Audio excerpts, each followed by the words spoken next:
Hello students, कैसे हैं आप सब।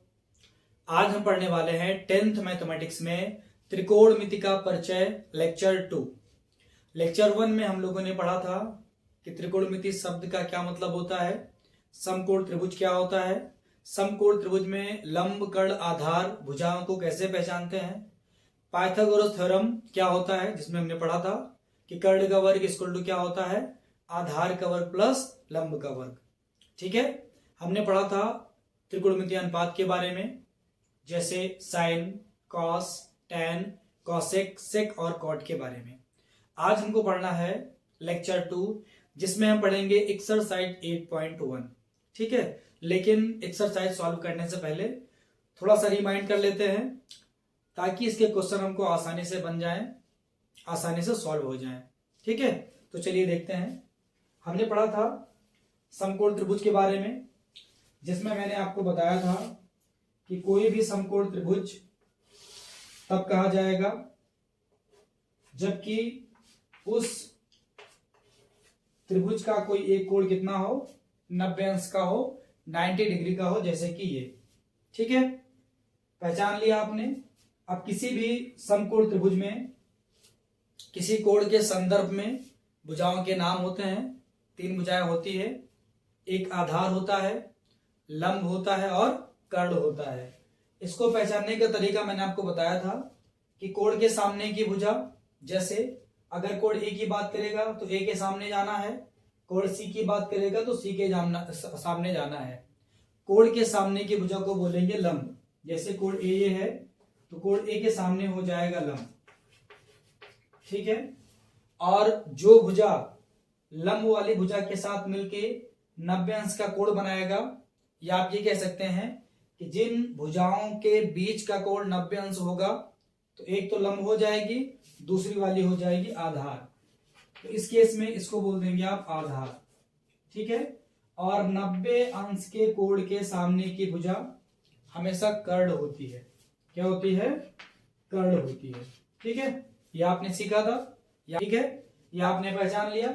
इसके पहचानने के साथ साथ किसी भी समकोण त्रिभुज में एक थ्योरम होती है समकोण त्रिभुज के लिए, उसको बोलते हैं पाइथागोरस थ्योरम। ये क्या होता है? ये भुजाओं में संबंध देता है।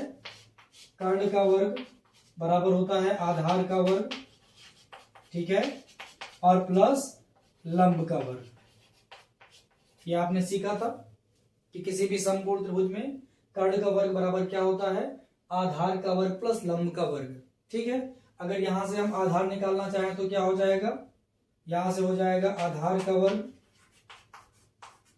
बराबर, ध्यान दीजिएगा, लंब को आपको इधर लाना पड़ेगा, तो इधर पहले से कर्ण है तो हो जाएगा कर्ण का वर्ग और माइनस का लंब का वर्ग। ये रूल तो आप जानते ही हैं कि जब आप पक्षांतरण करते हैं तो चिन्ह उसके बदल जाते हैं। अगर मान लो इसमें आपको लंब निकालना होता तो क्या करते आप? यहां पर करते आप लंब का वर्ग बराबर कर्ण का वर्ग, क्योंकि कर्ण तो यहीं पर रहेगा, और माइनस का आधार का वर्ग।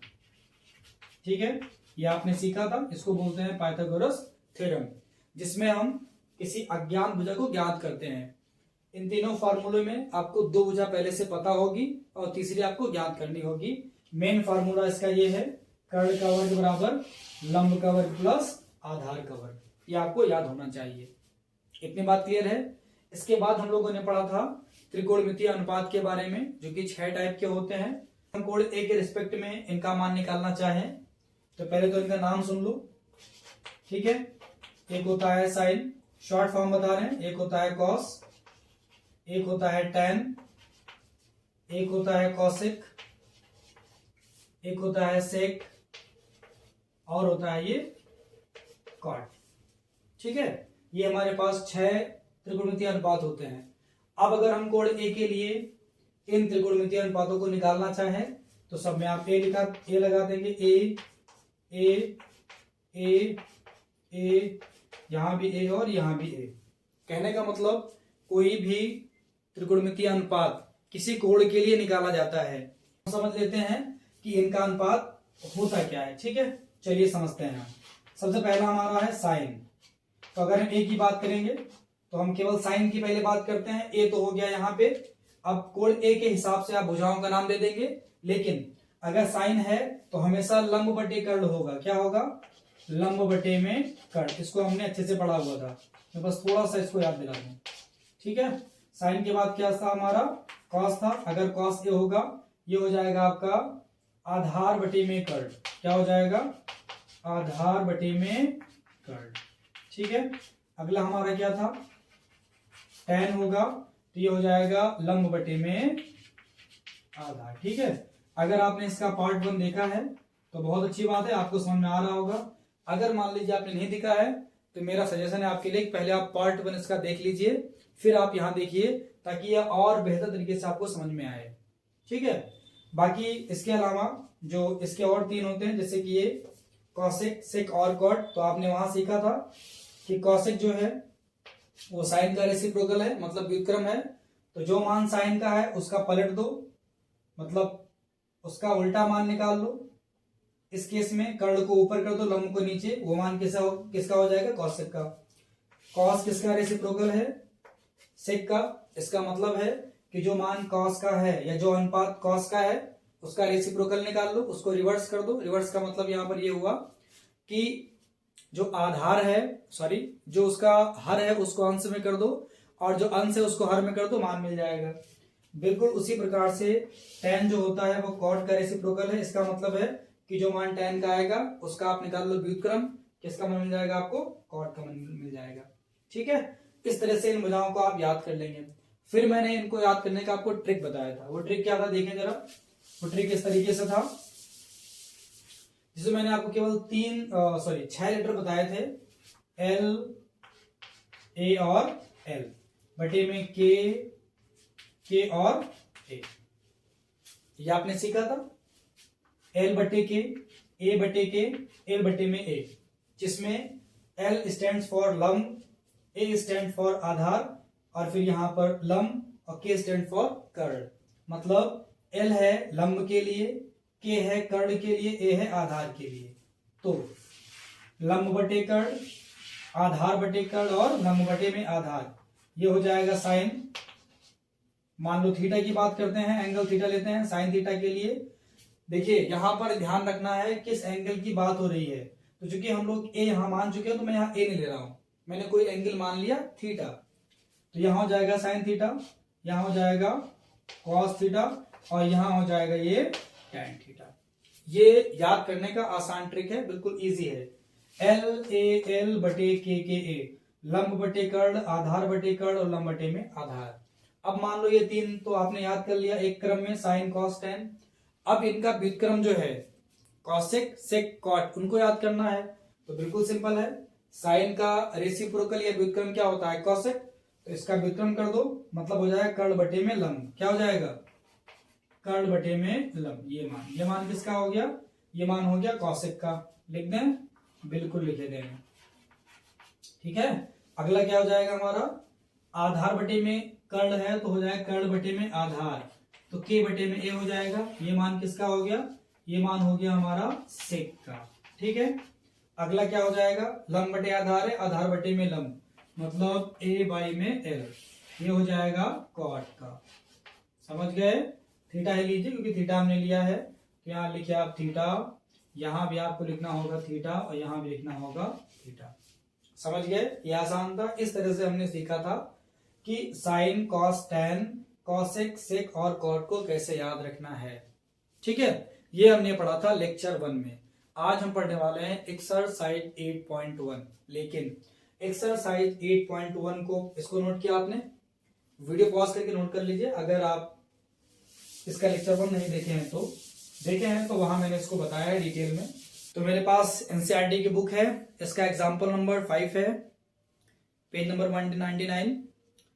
तो देखते हैं, लिखा हुआ है त्रिभुज OPQ में जिसका कोण P समकोण है, OP का मान गिवन है 7 सेंटीमीटर, OQ माइनस PQ का मान दिया है 1 सेंटीमीटर, और साइन Q और कॉस Q आपको फाइंड करना है। ठीक है, ये अच्छा इक्वल टू क्वेश्चन मार्क और साथ में cos Q is equal to question mark. ठीक है, इजी क्वेश्चन है। करना सिर्फ ये है कि हमको किसी भी समकोण त्रिभुज में 3 भुजाएं होती है, तीनों का मान पता लगाना है, बस ये मिलते ही आसानी से आ जाएगा। तो देखते हैं, हमारे पास तो आसान है ये, क्योंकि हम इसको पढ़ लिए हैं। ये हम मान लेते हैं कोई समकोण त्रिभुज, और मान लेते हैं, चलिए इसमें हमको क्या मानना पड़ेगा, ठीक है, क्योंकि यहाँ ऑलरेडी दिया हुआ है OPQ, तो आप वही मानिए OPQ। अच्छा, इसमें ये तो गिवन नहीं है कि कहाँ पर समकोण है, ऐसा कुछ है, हाँ दिया हुआ है P समकोण है, ठीक है, तो यहाँ पर है ये P समकोण है, मतलब यहाँ 90 अंश होगा, तो इसको वो मान लो आप OP, यहाँ मान लीजिए Q है, ठीक है, इसमें कोई दिक्कत नहीं। अब ध्यान दो जरा, और इसमें कुछ, ठीक है, बस इतना ही दिया गया है।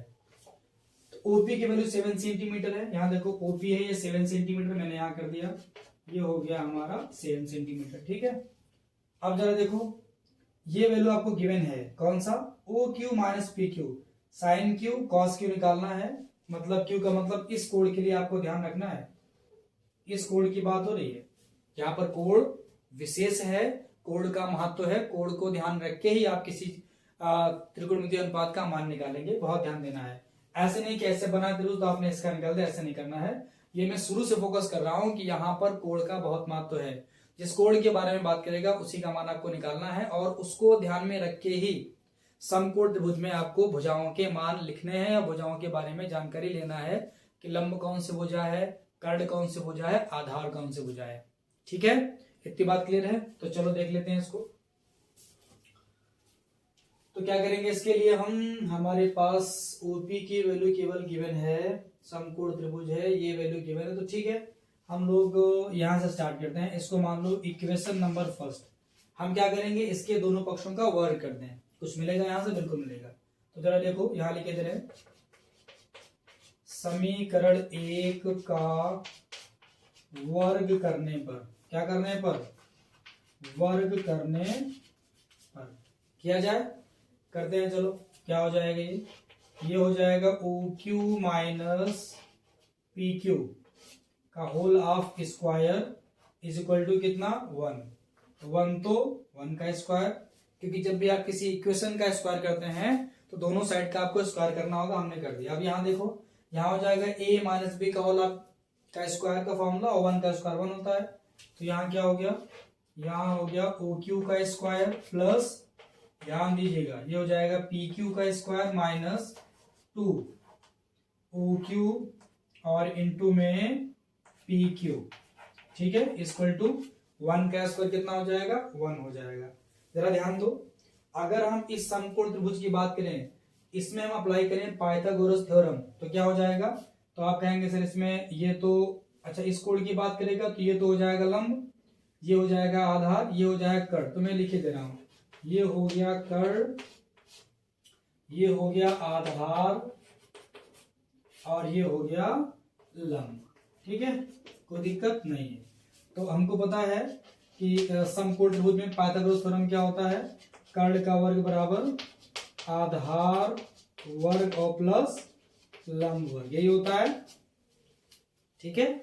चलो, कर्ण वर्ग मतलब OQ है ना, दिखाई दे रहा है, बिल्कुल दिख रहा होगा। तो OQ का स्क्वायर इक्वल टू आधार स्क्वायर, आधार कितना है यहाँ पर PQ, तो हो जाएगा PQ का स्क्वायर हो जाएगा, और प्लस में लंब कितना है यहाँ 7, तो हो जाएगा 7 का स्क्वायर, ठीक है। क्योंकि ये मान हमको नहीं पता थे, हमको OQ की वैल्यू नहीं पता थी, हमने OQ पुट कर दिया, यहाँ पर ये नहीं पता था लंब आधार, तो हमने PQ रख दिया, और ये है लंब का मान 7 था, तो 7 का स्क्वायर कर दिया।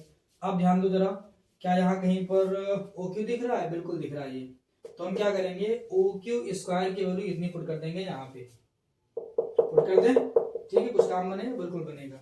तो OQ की वैल्यू कितनी है, PQ स्क्वायर प्लस 7 स्क्वायर, यहाँ पुट करते हैं हम वहां से, इसके प्लेस में हम पुट करेंगे। ध्यान दीजिएगा, ये बात आपको लिखना पड़ेगा, ये जो मान आपने यहाँ निकाला है आपको यहाँ पुट करना है, नहीं होगा तब भी काम चल जाएगा, अगर वहां निकाल दोगे तो हम लिखे दे रहे हैं कितना, यहाँ लिखेंगे हम PQ का स्क्वायर और प्लस 7 का स्क्वायर, ये पुट कर दिया हमने, प्लस फिर कितना आ गया यहाँ आ गया PQ का स्क्वायर माइनस 2 OQ इंटू में कितना PQ इक्वल टू कितना 1। अब जरा ध्यान दीजिए, PQ का स्क्वायर प्लस PQ का स्क्वायर क्या हो जाएगा, ये हो जाएगा 2PQ का स्क्वायर हो जाएगा, और प्लस 7 का स्क्वायर कितना होता है, ये होता है 49, होता है, बिल्कुल होता है। Minus minus O Q into P Q, ध्यान दो यहां पर है O Q minus P Q, तो हम क्या करेंगे यहां से किसी एक का मान निकाल लो, तो हम ओ क्यू का मान निकाल लेते हैं। तो समीकरण 1 से अगर आप ओ क्यू का मान निकालेंगे तो ये उधर चला जाएगा, तो क्या हो जाएगा 1 प्लस पी क्यू हो जाएगा। ध्यान दो जरा यहाँ, अगर इस मान को आप उधर भेजिएगा तो क्या हो जाएगा O Q is equal to 1 और ये हो जाएगा प्लस पी क्यू। तो हम क्या करेंगे 2 ओ क्यू के स्थान पे, ध्यान देना यहाँ ओ क्यू के स्थान पे पुट करना है, इसको आप ट्रांसफर कर दो उधर, पक्षांतर कर दो, तो 1 पहले से था, ये चला जाएगा प्लस पी क्यू, तो हो जाएगा 1 प्लस पी क्यू हो जाएगा, बिल्कुल हो जाएगा। और इनटू में फिर पी क्यू है, तो P Q is equal to में 1। ठीक है, अब थोड़ा सा आप इसको नोट कर लीजिए क्योंकि यहाँ पर जगह बची नहीं हुई है, फिर मुझे हटाना पड़ेगा। चलो अच्छा देखता हूँ यहाँ पे, देखिए थोड़ा सा हो जाए तो अच्छी बात है। यहाँ हो जाएगा 2pq स्क्वायर, यहाँ मैंने कर दिया 2pq स्क्वायर, ठीक, और प्लस का 49, प्लस का 49, उसके बाद इसको आप मल्टीप्लाई कर दीजिए तो 2 इंटू 1 आ जाएगा यहाँ माइनस का 2, उसके बाद और साथ में ध्यान देना है pq भी है बाहर ना, तो साथ में pq आएगा, माइनस का 2 और pq आ जाएगा, यहाँ आ गया, बिल्कुल आ गया। अब चूंकि नेगेटिव है तो सारे साइन यहाँ नेगेटिव हो जाएंगे, क्योंकि ये प्लस है ये प्लस है, फिर यहाँ माइनस माइनस, पहले आपने 2 का 1 मल्टीप्लाई किया 2 1 जा 2, और साथ में मल्टीप्लाई में ये भी तो है, मतलब ये मान के चलो 2 और pq बाहर है, तो इन दोनों का मल्टीप्लाई पहले इसमें होगा फिर इसमें होगा। 1 में क्या तो 2pq आ गया, जब यहाँ करोगे तो 2pq का स्क्वायर, क्योंकि pq इंटू pq स्क्वायर और 2 है तो 2 हो जाएगा, तो हो जाएगा माइनस का 2 और यहाँ हो जाएगा pq का स्क्वायर। ठीक है, इस इक्वल टू कितना बचेगा, इधर 1 बचेगा, कोई दिक्कत नहीं होनी चाहिए। देखो यहाँ पर प्लस 2pq स्क्वायर है, यहाँ माइनस का है तो पूरा पूरा कैंसिल हो जाएगा। ठीक, अब यहाँ माइनस 2pq इसको उधर लेके जाओ, तो माइनस का 2pq इज इक्वल टू 1 पहले से था, जब ये होगा पक्षांतर तो माइनस का हो जाएगा 49 हो जाएगा, तो माइनस का हो गया 2pq इक्वल टू माइनस का 48। जब यहाँ से आप pq की वैल्यू फाइंड करोगे तो माइनस का 48 तो पहले से यहाँ है, अपॉन में आ जाएगा माइनस का 2, कैंसिल करो तो आ जाएगा 24। तो कहने का मतलब यहाँ से pq की वैल्यू आ गई 24। pq मतलब क्या, pq मतलब आधार, ये तो आपने फाइंड कर लिया 24। अब ध्यान दो जरा, समीकरण 1 से pq की वैल्यू 24 मिल गई, यहाँ पुट करो 24, जब इसका पक्षांतर करोगे तो 1 प्लस 24 कितना हो जाएगा 25 हो जाएगा ना, बिल्कुल हो जाएगा। तो ये मिल गया हमारा 25, कोई दिक्कत तो नहीं इसमें। देखिए यहाँ पर देखिए pq की वैल्यू 24 है, यहाँ पुट करो 24, पुट किया 24, ये नेगेटिव का है, पक्षांतर करोगे 1 पहले से है तो 1 प्लस 24 कितना हो जाएगा 25, तो ये पुट कर दिया 25। ठीक है, वैल्यू में किसकी फाइंड करनी थी, साइन क्यू कॉस क्यू, कोई दिक्कत नहीं है।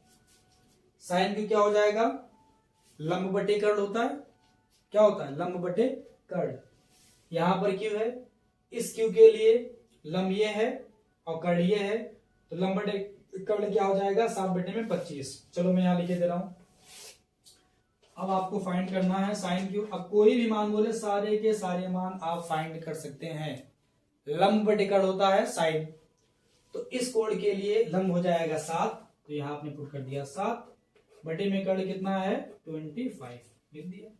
ठीक है, कॉस क्यू देखिए जरा, क्या हो जाएगा कॉस क्यू, ये क्या होता है LAL बटे के, आधार बटे कर्ण, आधार यहां पर कितना है 24, कर्ण कितना है 25, तो ये हो जाएगा 24 बाई में 25। ठीक है, आगे आंसर, ये क्वेश्चन इंपॉर्टेंट है इसलिए मैंने बता दिया, एग्जांपल का है। अब हम शुरू करने वाले हैं एक्सरसाइज 8.1। ठीक है, वीडियो पॉज करें, क्वेश्चन नोट कर लीजिए, शुरू करते हैं 8.1। तो स्टार्ट करते हैं एक्सरसाइज 8.1। ठीक है, तो पहला क्वेश्चन इसका दिया हुआ है कि कोई समकोण त्रिभुज है जिसका कोण भी समकोण है, AB की वैल्यू है 24 सेंटीमीटर, BC की वैल्यू है 7 सेंटीमीटर, और आपको इन त्रिकोणमितीय अनुपातों का मान ज्ञात करना है। किसका मान ज्ञात करना है, साइन A का मान, कॉस A का मान, साइन C का मान और कॉस C का मान। ठीक है, बहुत ही आसान सवाल है, लेकिन इस समकोण त्रिभुज में आपको दो बातें याद रखनी है। पहले तो आप कर्ण निकाल लो, क्योंकि बिना कर्ण निकाले काम चलेगा नहीं, ठीक है। उसके बाद कोण ए और कोण सी को आपको ध्यान में रखना है, तभी काम आगे करिएगा, नहीं गलत होने का संभावना हो जाएगा या बढ़ जाएगा, ठीक है। तो शुरू करते हैं, चलो। 24/7 याद करिए, समकोण त्रिभुज में पाइथागोरस थ्योरम क्या होता है? कर्ण का वर्ग, यहाँ पर कर्ण क्या है? AC, तो आप कहेंगे सर हो जाएगा AC का वर्ग बराबर AB का वर्ग, ये आधार हो जाएगा और वो लंब हो जाएगा, है ना। अभी हम किसी कोण की बात नहीं कर रहे हैं, क्योंकि हमको ये पता है या तो ये लंब होगा, ये आधार होगा, या तो ये आधार ये लंब, ये तो फिक्स है। तो AB का वर्ग प्लस क्या हो जाएगा? BC का वर्ग। आप किसी के लिए निकालो, यही बनेगा, इसका पाइथागोरस थ्योरम से इक्वेशन यही बनेगा, ठीक। तो चलो AC तो हमको फाइंड करना है, तो AC के प्लेस पे AC रहेगा, AC का स्क्वायर, AB की वैल्यू कितनी है? ये है 24 का स्क्वायर और BC है 7 का स्क्वायर, ठीक है। अगर इसको हम अलग सॉल्व करें, 24 का 24 से मल्टीप्लाई करो, कितना आ जाएगा?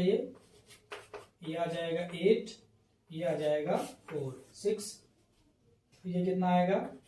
7, ये कितना आएगा? 5, तो आ गया 576, यहाँ पर आ जाएगा 576 और प्लस का ये आ जाएगा 49। आगे सॉल्व करिए, ये कितना आ गया? 5, ये कितना आएगा?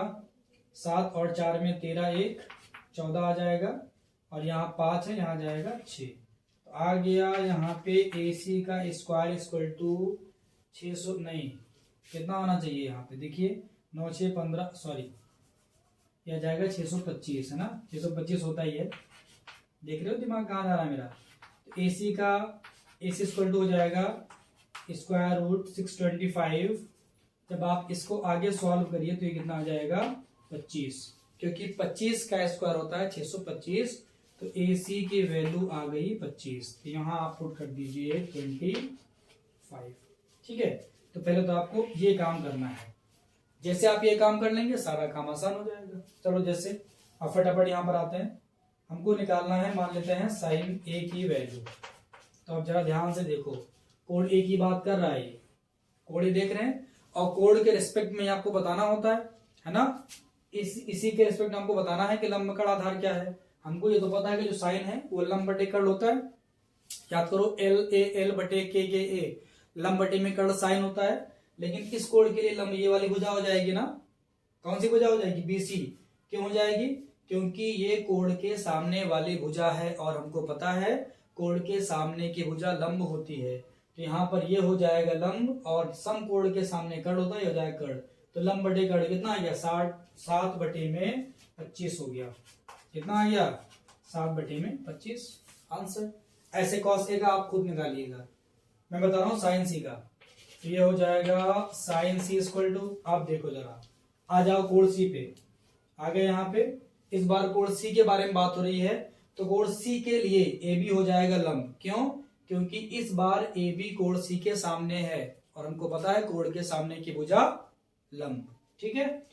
तो ये हो जाएगा लंब और ये हो जाएगा कर्ण, तो कितना आ जाएगा? साइन निकालना है, ठीक है। 24 बटे में 25 लंब बटे में कर्ण, तो आ गया 24 बटे में 25, ठीक है। कोई दिक्कत? ये कंप्लीट। ये पार्ट आप खुद लगाना, cos A का मान खुद निकालिएगा, cos C का मान खुद निकालिएगा।